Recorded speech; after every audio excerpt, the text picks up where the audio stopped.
It is May 30th, and this is Retail Privilege Comic Review.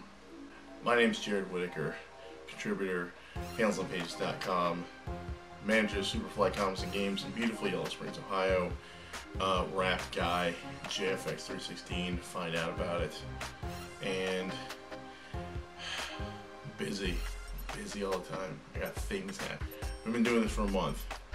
Thanks for everybody for watching. You know how this goes. I'm reading books on Tuesday before they come out. I guess technically early Wednesday before they come out. Either way, before you get to read them. And I've read a few books. We're going to see what happens with them. Walking Dead 98. Closer and closer to 100. This is another kind of setup book. Like I said with the last Walking Dead that I reviewed, that they have a few, the formula is that they have the middle issues kind of build up the story and catch everybody up to speed and kind of set you up for the next kind of load of insane things that happen that kind of bookend those. Like the beginning and the end of the story arcs kind of just have insane things that happen, and they keep hinting that something hugely insane is going to happen for issue 100. That's what we're getting closer and closer to. Pretty significant character gets a little something, and two significant characters kind of get busy, to no one's surprise. I would say it's probably about time that this happened. I kind of saw it like a long time ago, going, why don't these two ever get together? I'm kind of interested in seeing what's going to happen in 100. Not because I'm reading the books, but just because I kind of don't know what's going to happen, and I kind of like that about comics. Usually comics are written so you catch everybody. Like everybody knows what's going to happen at the end of Marvel events most of the time, and most of DC events as well. But this is kind of interesting. It can kind of go in a lot of different ways. Road Rage Duel Part 2.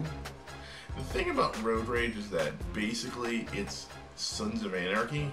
So if you like Sons of Anarchy, you're going to dig this. If you don't like Sons of Anarchy, you're not interested in the motorcycle culture, you probably won't dig it either. It's not really that bad. I'm not digging as much as the motorcycle aspect of it, but it was cool. I kind of like the sloppy art a little bit.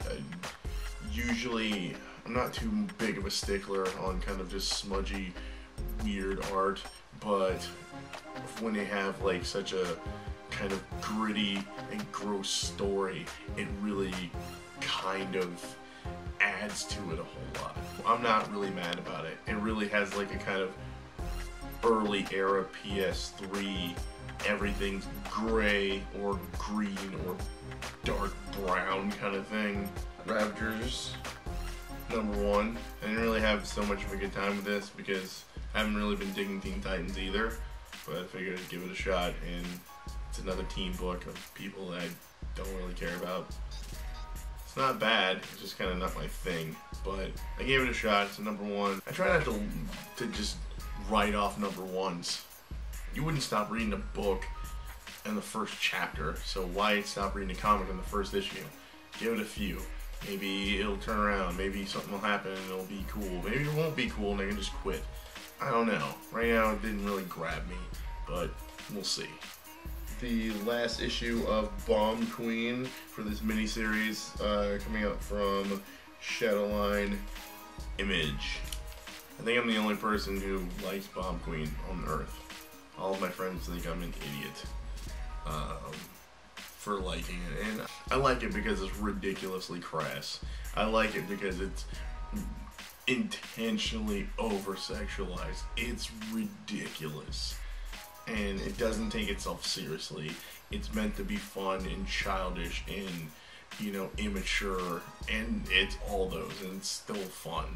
That said, this issue kind of went, it just kind of fizzled for me, whereas all the rest of the issues just kind of reveled in, you know, just sleaze. It was just sleazy and like, oh, hey, look how horrible this is.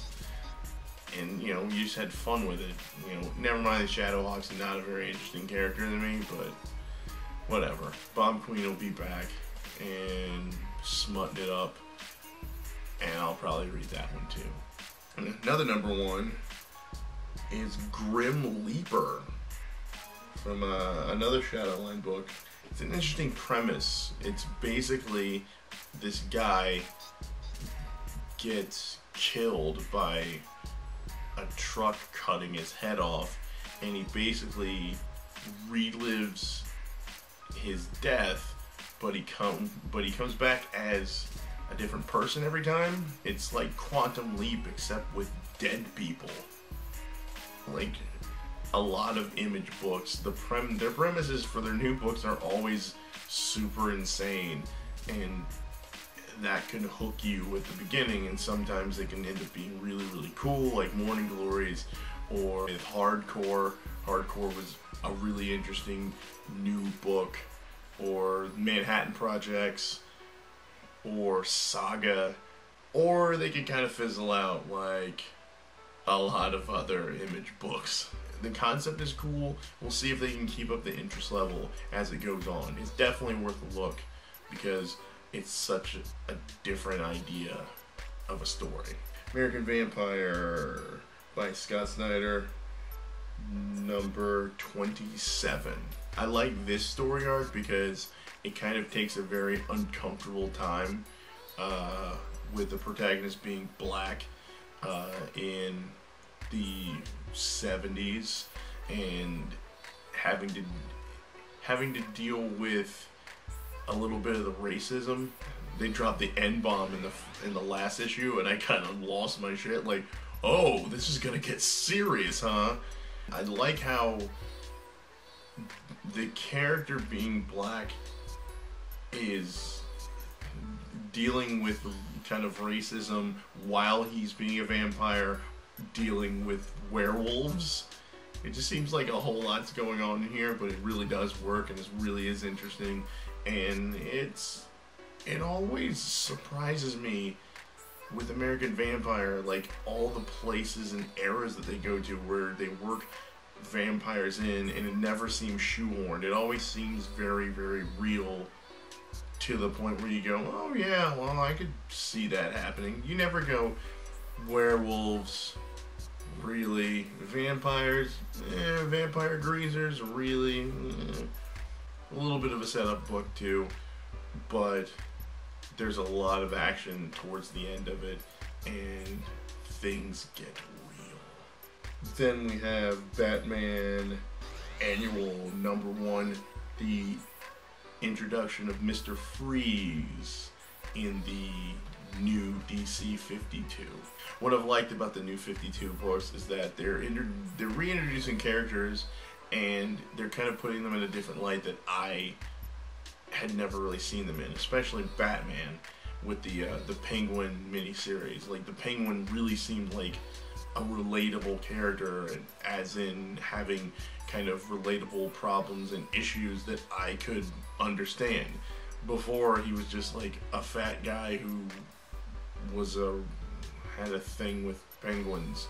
Mr. Freeze is very, very interesting here. He's almost to the point where he's sympathetic, where you really feel for the guy until the end, where the other shoe kind of drops on the story, and you still kind of feel for him, but in a different way. Like, oh wow, it must suck to be that insane.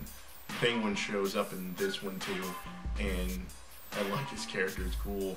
Also, Nightwing and Robin are in this briefly. The way that they write Robin, I kind of can't wait for this kid to get smacked every time I see him. He mouths off so much, and you're just like, oh man, you're just making things worse. Please stop talking. Oh, you're getting punched in the face. It's a great book, as usual. Like I said, Scott Snyder is a monster with his writing stuff, especially with Batman. Mr. Freeze is definitely a character where I understand, and they've worked him into the Night of Owls storyline, so it'll be interesting to see if that still goes on. And I hope it does, because man, this was really, really good. Next is Diablo 3 issue 4.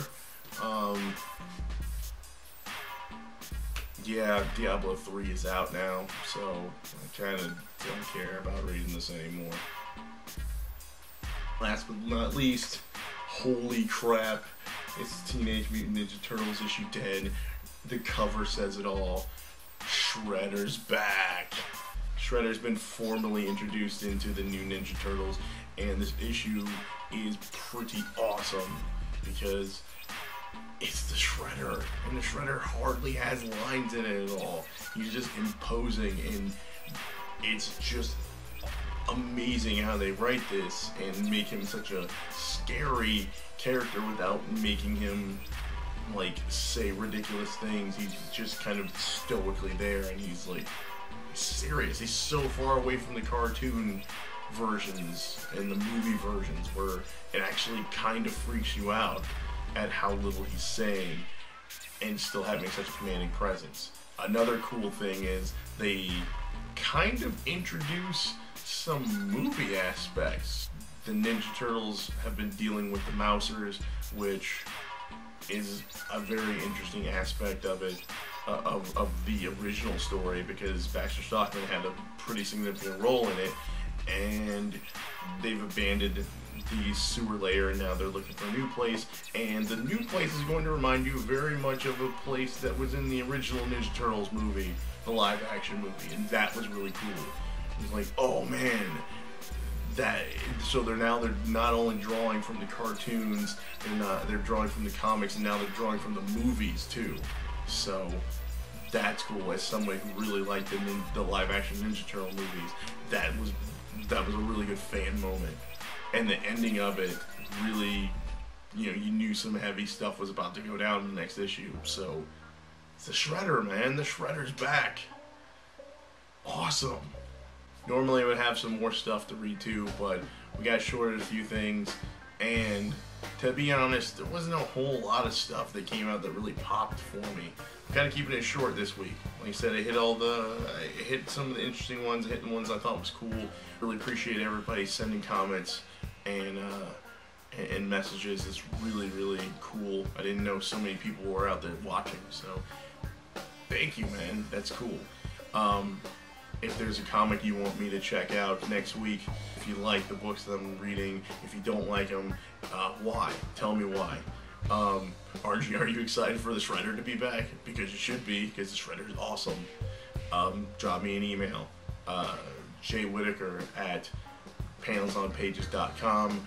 You can hit me up on Twitter, JFX316. I'm on there all the time. You can visit superflightcomics.com and you can buy stuff from us. Because why wouldn't you want to buy stuff from us? We're so cool. That didn't really come off as begging so much.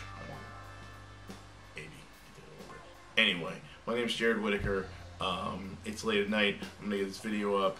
This is Retailer Privilege Comic Review. Thank you for watching. Facts.